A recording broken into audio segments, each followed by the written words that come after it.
The autumn morning was crisp and clear as Sergeant William Clark took his position outside Buckingham Palace. His red uniform was immaculate, pressed to perfection with every crease razor sharp, his rifle perfectly positioned according to military protocol, and his expression remained completely neutral and stoic. William had been a royal guard for 8 years. He took immense pride in his sacred duty to protect the royal family and maintain the dignity and honor of the crown. The responsibility weighed heavily on his shoulders, not because it was burdensome, but because it represented something far greater than himself. Every morning when William put on his uniform, he was reminded of the countless men and women who had served before him, who had stood in similar positions defending the monarchy and the values it represented. His grandfather had served in World War II. His father had been a career military officer, and William himself had followed in their footsteps with unwavering dedication and pride. Today was markedly different from usual days at the palace. A high-profile diplomatic visit was taking place, and security had been significantly increased throughout central London. Important visitors from around the world were arriving for crucial meetings with British officials, foreign ministers, and members of parliament. The palace grounds buzzed with extra security personnel, plainclothes officers, and diplomatic staff, but William remained laser-focused on his specific post near the main entrance, knowing that his role was critical to the overall security operation. Among the visiting dignitaries was a wealthy American businessman and his family, including his adult son, who had developed quite a reputation for being demanding, difficult, and completely entitled. The young man, wearing an expensive tailored suit that probably cost more than most people's monthly salary, and designer sunglasses that gleamed in the morning sun, been complaining loudly and incessantly to his personal security detail about what he called the inconvenience of following standard palace protocols. He was known in elite social circles for throwing his considerable weight around, using his father's vast political influence and seemingly unlimited financial resources to get special treatment wherever he traveled around the world. Hotels would bend their rules for him, restaurants would stay open past closing time, and government officials would often make exceptions to standard procedures just to avoid the complications that came with refusing his demands. His entourage included several bodyguards, personal assistants, a photographer whose job was apparently to document every moment of the trip, and various hangers-on who seemed to exist solely to laugh at his jokes and agree with everything he said. The group moved through London like a small army, demanding attention and expecting immediate accommodation wherever they went. As the group approached William's carefully positioned post, the businessman's son stopped abruptly and stared directly at the motionless guard with obvious curiosity and growing amusement.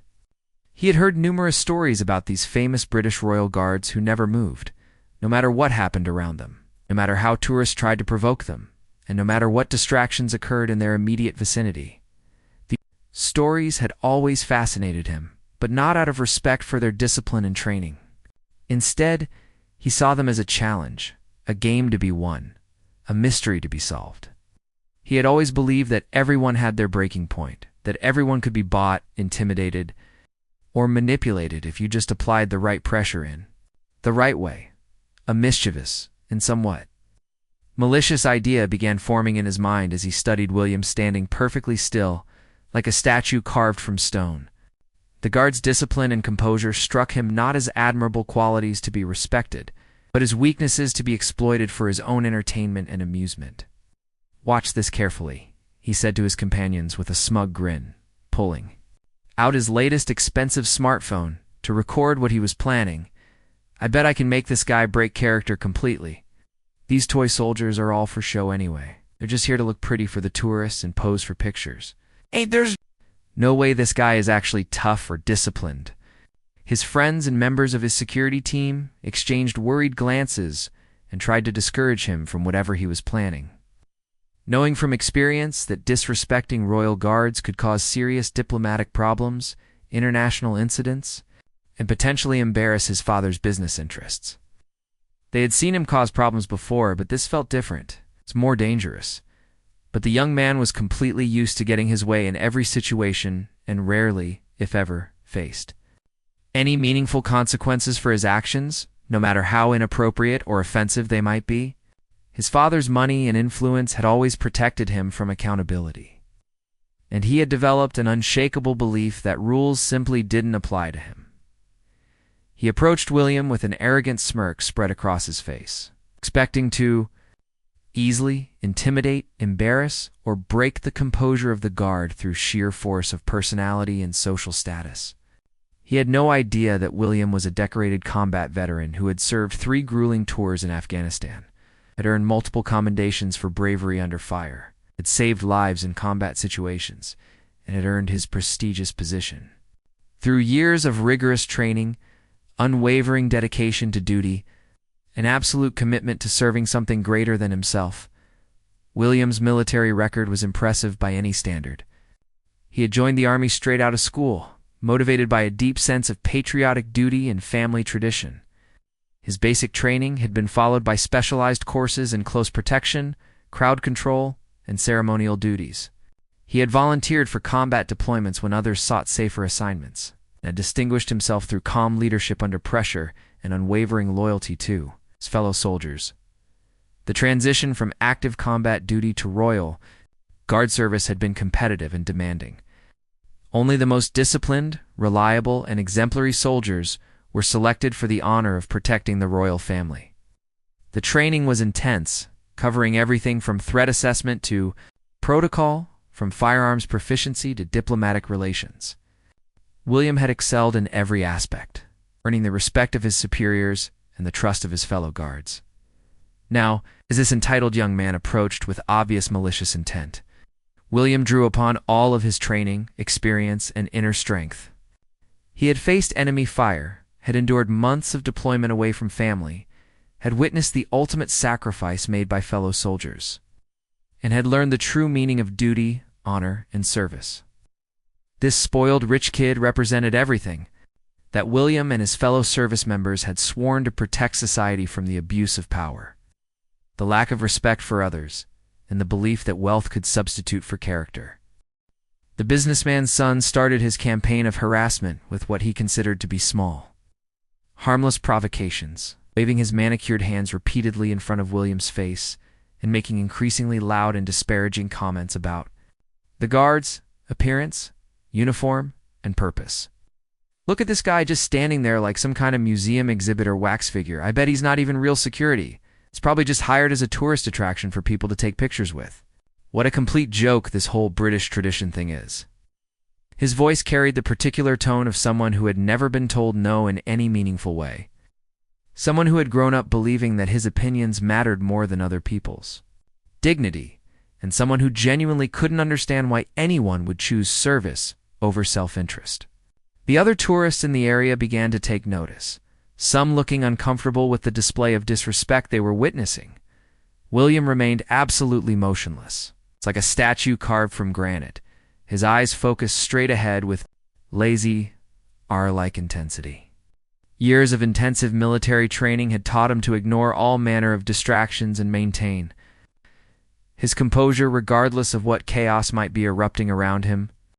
He had dealt with difficult tourists before, people who tried to make him laugh, who attempted to startle him, who posed for silly pictures, who asked him questions, but something about this particular individual's attitude and approach was more aggressive, more personal, and more deliberately malicious than the usual tourist antics.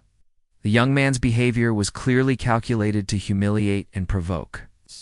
Not born from curiosity or playful interaction like most tourist encounters. This was different. This was someone who wanted to prove his superiority by breaking down someone else's discipline and professionalism. William recognized the type immediately from his military service, the kind of person who derived pleasure from asserting dominance over others, especially those in positions where they couldn't fight back, growing increasingly frustrated by the complete and total lack of any visible response to his provocations. The businessman's son decided to escalate his behavior significantly and dramatically. He began taking multiple selfies with William positioned prominently in the background, making exaggerated mocking poses, pulling ridiculous faces, and laughing loudly and obnoxiously with his friends and entourage. "This is absolutely hilarious. Oh, look at him. He really thinks he's so important and impressive, standing there doing absolutely nothing productive all day long. The spectacle was becoming increasingly uncomfortable for everyone in the vicinity. Other tourists, many of whom had come to London, specifically to see the famous royal guards and learn about British history and traditions, started whispering among themselves about how inappropriate and disrespectful the behavior was becoming. Some began pulling out their own phones to record the confrontation, instinctively sensing that something significant and potentially explosive was developing right before their eyes. Children, who had been excitedly pointing at the colorful uniform and asking their parents questions about the guard's role, now seemed confused and upset by the hostile atmosphere that had developed.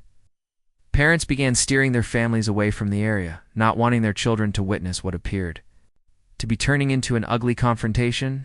"Hey there, toy soldier boy!" The businessman's son called out with increasing volume and aggression, snapping his fingers repeatedly and sharply near William's ear, in a gesture designed to be as annoying and disrespectful as possible. "I'm talking directly to you. Don't. You know who I am? Don't you realize who my father is? Father could buy this entire palace complex if he wanted to. He's got more money than your entire so-called royal family combined." His voice grew progressively louder and more demanding with each ignored comment, attracting unwanted attention from passersby. Other security personnel and palace staff who were beginning to monitor the situation more closely, the young man seemed to feed off the attention, becoming more animated and aggressive as his audience grew larger. The palace security team, highly trained professionals with years of experience in crowd control and threat assessment, was indeed monitoring the entire situation carefully through their sophisticated network of surveillance. Cameras positioned strategically throughout the palace grounds. However, royal guards were specifically and extensively trained to handle difficult people, hostile interactions, and challenging situations without requiring immediate backup or intervention, unless the situation escalated to physical violence or clear criminal behavior. William's commanding officers, watching from their security center, trusted him completely to manage the developing situation appropriately while maintaining the absolute highest standards of military bearing, professional conduct, and diplomatic sensitivity. They knew his record, understood his capabilities, and had complete confidence in his judgment and training. The businessman's son, interpreting William's continued silence and stillness as either weakness, fear, or stupidity, decided that verbal harassment and public mockery were insufficient to achieve his goal of breaking the guard's composure. When those tactics failed to produce the dramatic reaction he was seeking, he made the fateful decision to try physical intimidation and direct confrontation. He stepped much closer to William, deliberately invading his personal space in a way that was clearly meant to be threatening and aggressive. He pointed his finger directly at the guard's chest, his face twisted with arrogance and barely controlled anger at being ignored. "I said I'm talking to you directly. You will acknowledge me when I speak to you, soldier boy. I demand respect." The irony of demanding respect while showing absolutely none was completely lost on him. His behavior had crossed from merely rude and inappropriate into genuinely aggressive and potentially threatening territory. Other tourists were now openly staring, some recording everything on their phones, others backing away from what was clearly becoming a volatile situation. William remained perfectly positioned and completely motionless. But inside his mind, his military training was beginning to assess the situation more seriously. The young man's behavior was escalating in a predictable pattern that William had seen before in combat zones: initial provocation, followed by increased aggression when the desired response wasn't achieved, culminating in either physical confrontation or tactical withdrawal. The difference was that in combat zones, William had been free to respond appropriately to threats.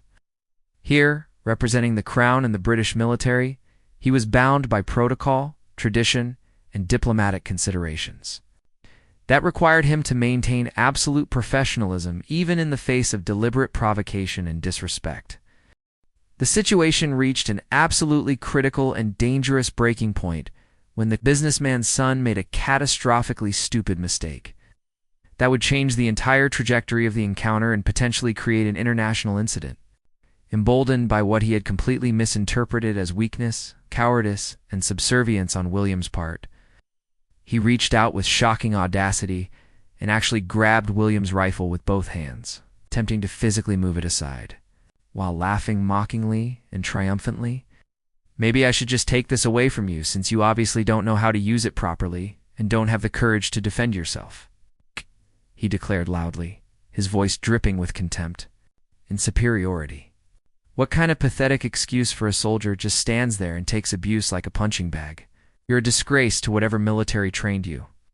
This single, incredibly reckless action crossed every possible line that existed in military protocol, international law, diplomatic relations, and basic human decency. Touching a Royal Guard's weapon was not merely disrespectful or inappropriate, it was potentially catastrophic.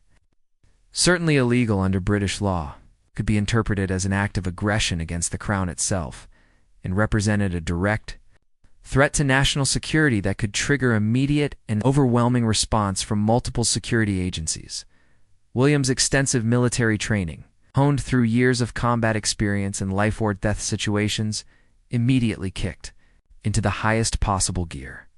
Every instinct developed through countless hours of training, every lesson learned in active combat zones, every protocol drilled into him during his transformation from civilian to elite soldier, suddenly activated simultaneously in one swift, perfectly controlled, an absolutely devastating movement that demonstrated years of hand-to-hand combat training and battlefield experience.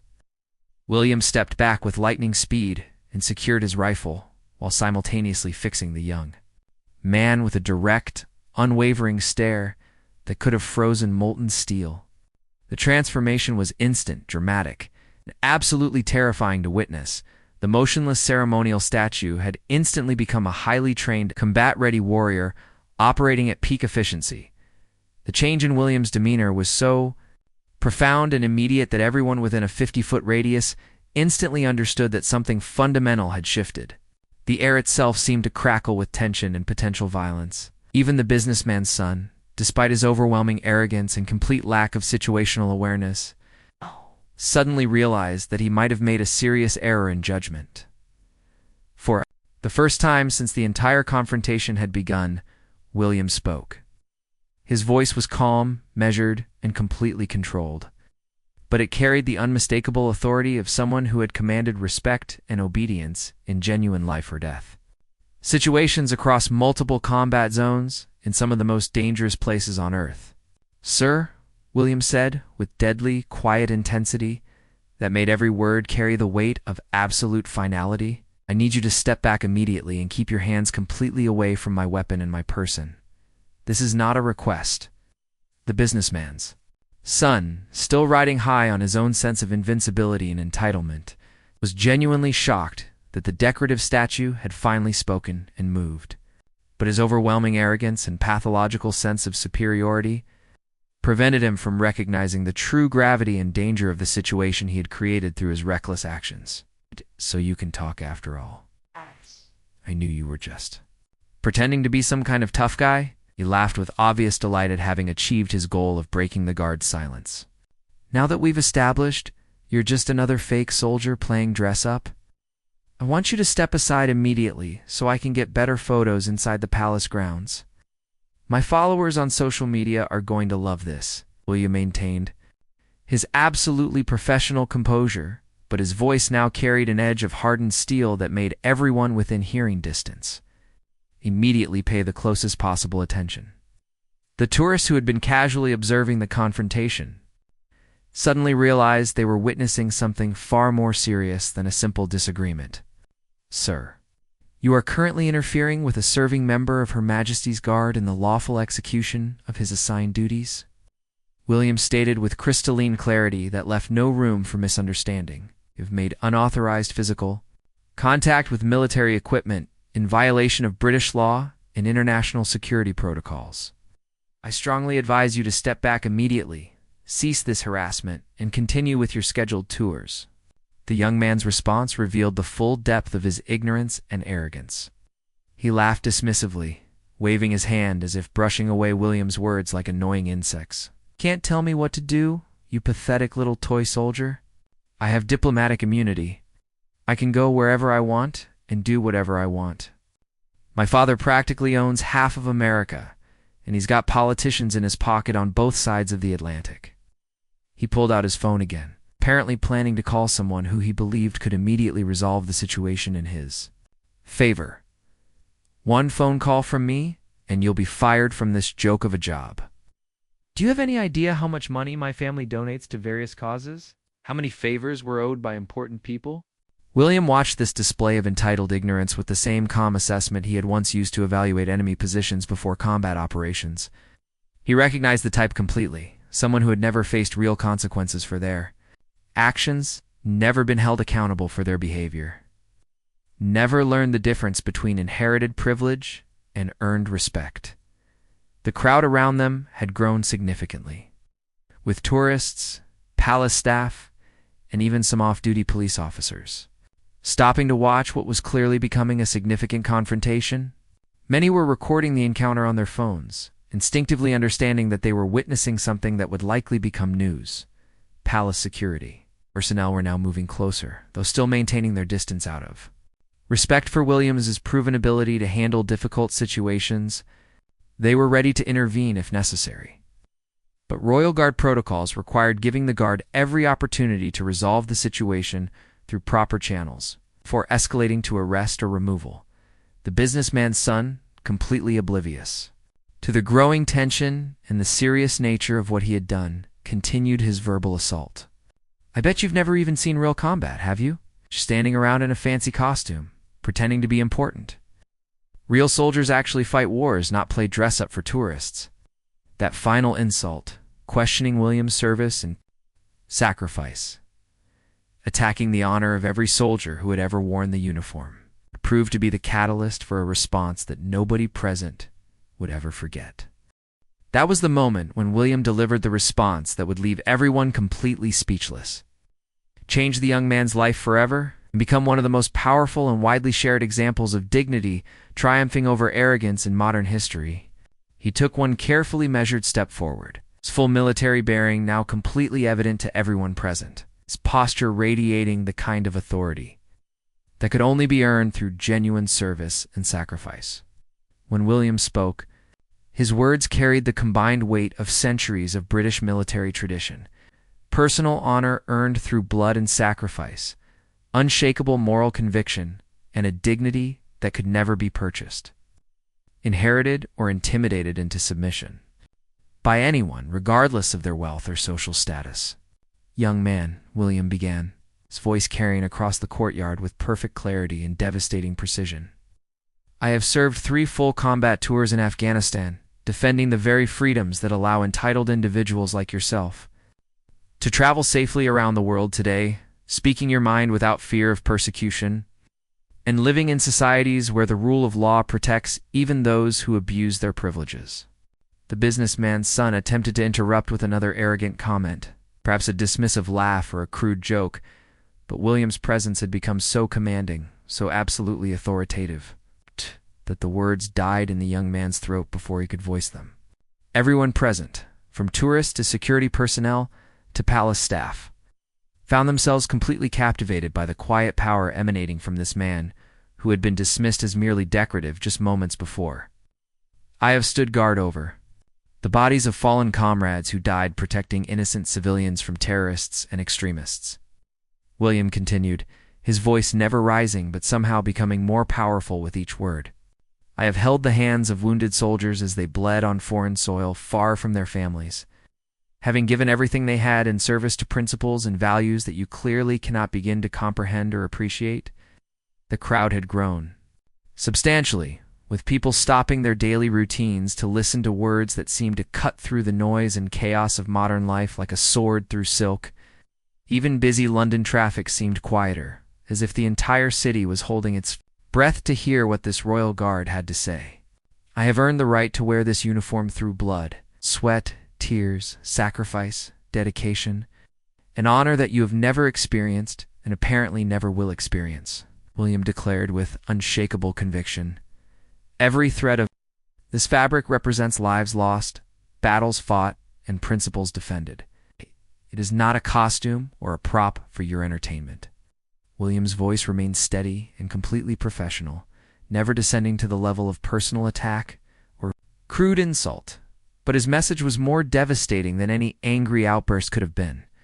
You believe incorrectly that your father's wealth automatically gives you the right to disrespect those who serve others. You are fundamentally mistaken about how honor, respect, and authority actually work in the real world. The businessman's son stood frozen, his earlier confidence completely evaporated, replaced by something he had never experienced before: genuine shame and the dawning realization that he had severely misjudged both the situation and the man standing before him. For the first time in his privileged life, someone was speaking to him with complete honesty about his character. Without fear of his father's influence or concern for potential consequences, money cannot purchase the respect that must be earned through character, integrity, service, and dedication to something far greater than your own selfish desires and immediate gratification. William continued with devastating precision. Wealth cannot buy honor. Inheritance cannot substitute for earned authority. Privilege cannot replace genuine accomplishment. William's words seemed to hang in the air like physical objects, each one carefully chosen and perfectly placed for maximum impact. The other tourists, many of whom had initially been amused by the confrontation, now stood in respectful silence, understanding that they were witnessing something extraordinary and historically significant. I serve Her Majesty the Queen and the people of this nation with honor, dedication, and unwavering commitment, William stated with absolute conviction. I do not serve entitled individuals who confuse inherited privilege with earned authority, who mistake wealth for worth, or who believe that their family's success gives them license to humiliate and disrespect others.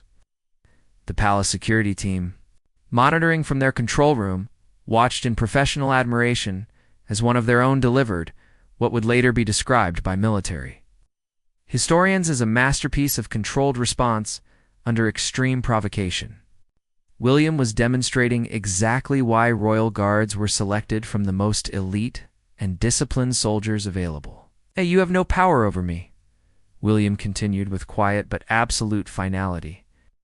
No influence that matters in this moment, no authority that I am bound to respect, and absolutely no right to demand anything from those who have dedicated their entire lives to duty, service, and the protection of values that make civilization possible.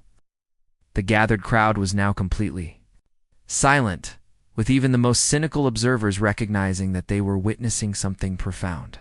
Cell phones continued recording, but people seemed to understand instinctively that they needed to preserve this moment. These words, this example of moral courage, standing firm against entitled aggression. Furthermore, William continued with surgical precision. Your disgraceful behavior today reflects poorly not only on yourself personally, but on your country, your family name, and every American citizen who travels abroad as a representative of their nation. True leadership, which you clearly aspire to based on your name-dropping and threats, is demonstrated through showing respect for others, especially those who serve in uniform. William paused for just a moment, allowing his words to sink in completely, before delivering his final, devastating assessment. Today, you have shown neither leadership nor basic human decency. You have revealed yourself to be exactly the kind of person that good soldiers fight to protect society from. Someone who believes that power comes from putting others down rather than lifting them up. The businessman's son's face had gone through several color changes during William's response, from red with anger, to pale with shock, to flushed with embarrassment, and finally settling into an expression that suggested he was genuinely processing what he had heard, perhaps for the first time in his life truly understanding how his behavior appeared to others. William concluded his devastating response with words that would be remembered, quoted, shared, and taught in leadership courses around the entire world for years to come.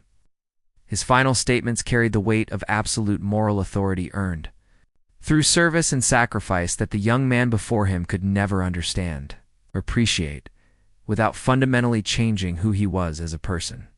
I strongly suggest that you use this moment, this opportunity that has been placed before you, as a chance to reflect deeply and honestly on the fundamental difference between demanding respect from others and actually earning that respect through your actions, character, and commitment to something greater than yourself. William said with the patience of a teacher addressing a particularly difficult student.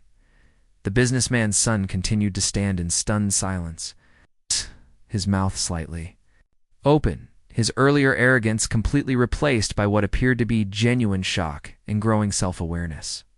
He had never been addressed this way in his entire life, with complete honesty, moral clarity, and absolute fearlessness regarding potential consequences. Real strength, the kind that builds nations and changes the world for the better, comes from lifting other people up, not from putting them down to make yourself feel temporarily important or powerful, William continued, his voice carrying the conviction of someone who had witnessed both the best and worst of human nature under extreme circumstances.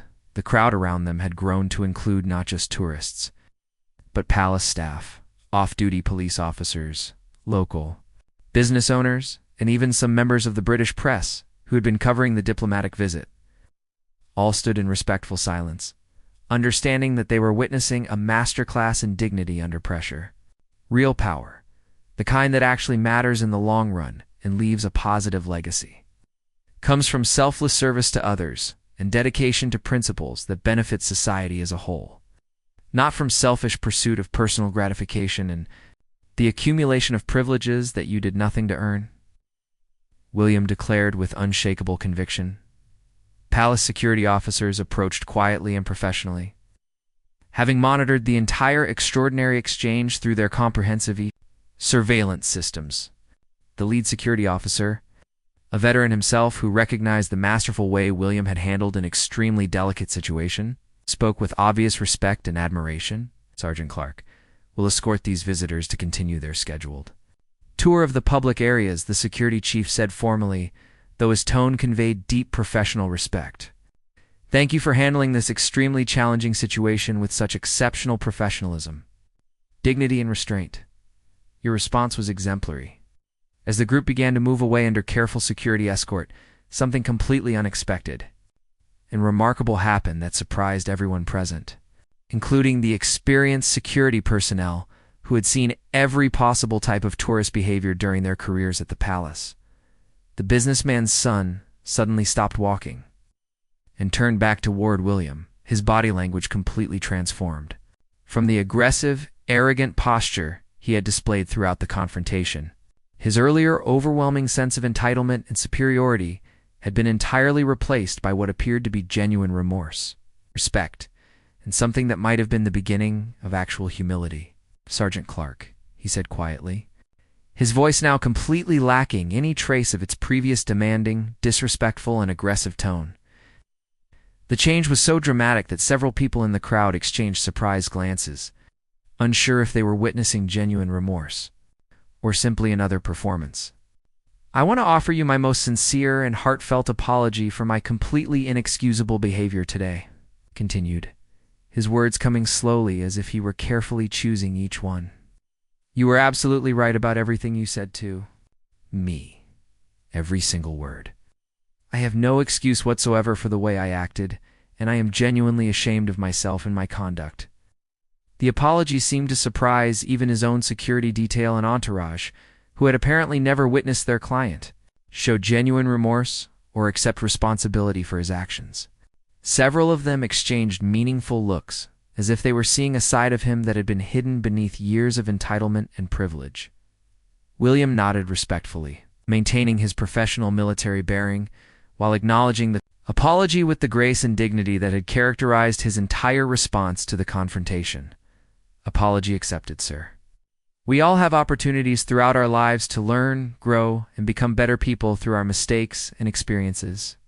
The young man stepped closer with obvious respect and what appeared to be genuine admiration, extending his hand in a gesture that seemed to surprise everyone, including himself. I sincerely hope that the remainder of your visit to London will be more positive, educational, and respectful from this point forward, William said as he shook the offered hand firmly, but without any hint of triumph or superiority. Thank you for your service to your country, Sergeant Clark. The businessman's son said with what sounded like complete sincerity and newfound respect. I mean that with all my heart. You've taught me something incredibly important today about real courage, genuine strength, and what it actually means to be a man of honor and principle." The transformation was so complete and apparently genuine that several people in the crowd began to applaud softly, recognizing that they had witnessed not just a confrontation, but a moment of genuine human growth and redemption. The young man's words carried a weight and sincerity that suggested this encounter had fundamentally changed his perspective on life's service and what really mattered in the world. With those words hanging in the air, he rejoined his group and continued the tour, but his entire demeanor had changed dramatically. Gone was the loud, demanding voice and aggressive body language. Instead, he walked quietly, thoughtfully, occasionally looking back toward William's position with what appeared to be newfound respect and genuine gratitude for a lesson he desperately needed to learn. The security team noted the dramatic change in his behavior and would later report that the remainder of the visit proceeded without any incidents, complaints, or demands for special treatment. The young man who had arrived as an entitled bully had apparently begun a transformation into someone capable of recognizing the value of service, sacrifice, and genuine honor. The crowd of tourists, palace staff, security personnel, and local residents who had witnessed the entire extraordinary encounter began to applaud spontaneously and with genuine enthusiasm. They had experienced something incredibly rare and profoundly moving, a genuine moment when moral courage earned respect, an unwavering principle triumphed completely over arrogance, unearned privilege, and entitled behavior. The applause started slowly, with just a few people clapping, but it quickly spread throughout the gathered crowd as people realized they had witnessed something truly historic. This wasn't just polite tourist applause, this was genuine appreciation for a masterful demonstration of how dignity, honor, and moral authority could transform even the most hostile and seemingly hopeless situation into an opportunity for growth and redemption. Videos of the entire encounter, recorded by multiple tourists from different angles and perspectives, began spreading rapidly across all social media platforms within hours of the incident.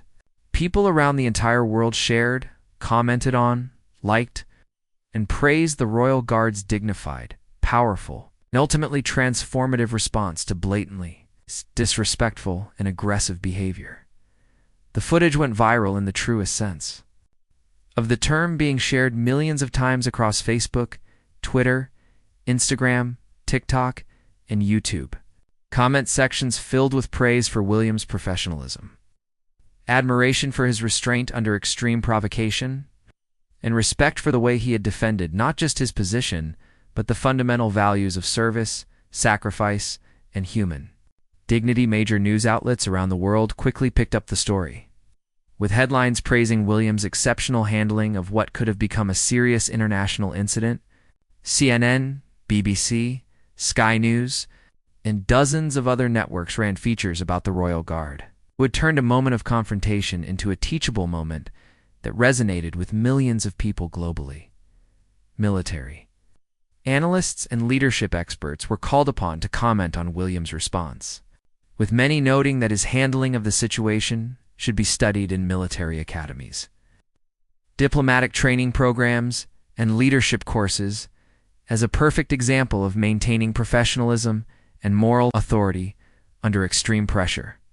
William calmly returned to his perfectly motionless stance, resuming his sacred duties as if nothing extraordinary had happened.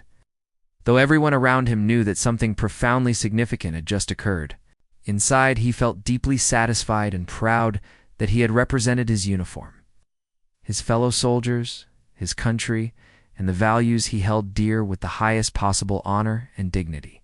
His commanding officer, Colonel Harrison, personally commended him later that day for handling an extremely delicate diplomatic situation while maintaining the absolute highest standards of military bearing, professional conduct, and personal integrity. That was textbook crisis management under pressure. "Sergeant Clark," the colonel said with obvious pride, "you've made the entire regiment proud. The businessman's son's behavior underwent a dramatic and apparently permanent transformation during the remainder of his London visit. Palace security, hotel staff, restaurant workers, and tour guides all reported a complete change in his demeanor and treatment of service personnel. He was observed thanking everyone he encountered, speaking respectfully to staff members regardless of their position, asking thoughtful questions about British history and culture, and showing genuine interest in learning rather than simply being entertained. Perhaps most remarkably, he was spotted making a substantial anonymous donation to a veterans charity supporting wounded soldiers and their families. When asked about it later, he simply said that he had learned something important about the true cost of freedom and wanted to do something meaningful to support those who had sacrificed for others. The transformation extended beyond his London visit. Social media posts from his accounts, previously filled with boastful displays of wealth and entitled complaints about service, began featuring thoughtful reflections on leadership, service, and responsibility. He shared William's words with permission and wrote extensively about how the encounter had forced him to examine his own values and behavior. Several months later, the young man returned to London specifically to visit William during his regular duty hours.